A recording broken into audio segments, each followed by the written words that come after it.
整個宇宙漆黑一片，光係最孤獨嘅東西。地球上面，海就係光嘅一滴眼淚。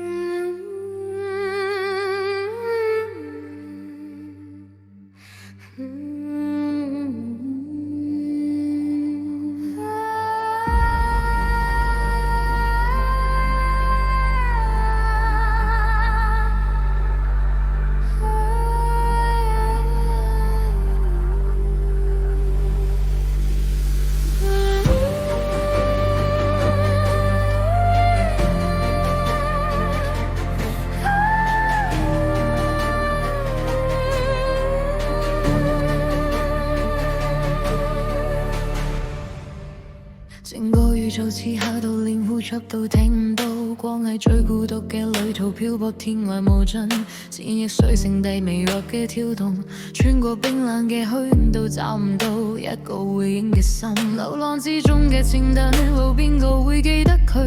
縱然曾經咁火熱到變成塵埃一句，沉落地球嗰一秒光，終於哭再一次，眼淚散開變海面，為世界照亮佢最後一次。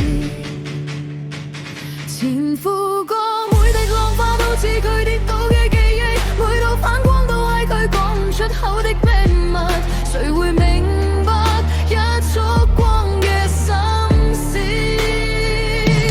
海係光嘅一滴眼淚，就落黑夜都想照亮人類，命運太厲漂泊太遠嘅滋味，孤單到最後先發現自己都會消退。海係光最後嘅安睡，浪花一次次喊返佢嘅名字，如果黑暗都會心碎，請聽下光嘅眼淚。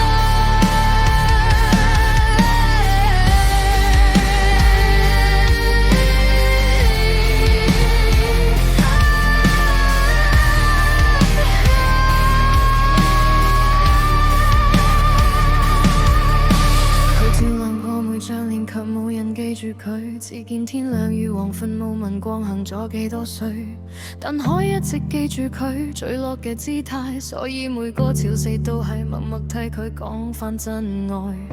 若然有一天黑與夜都覺得疲倦，你會唔會發現，原來光一直都想返到你身邊？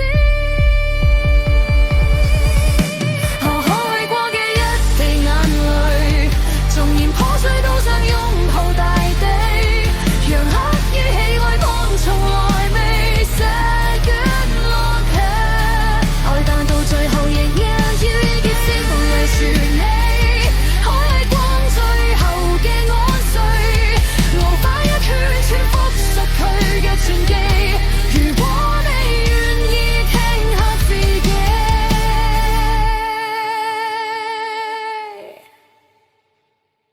你會聽到光都會喊嘅悲。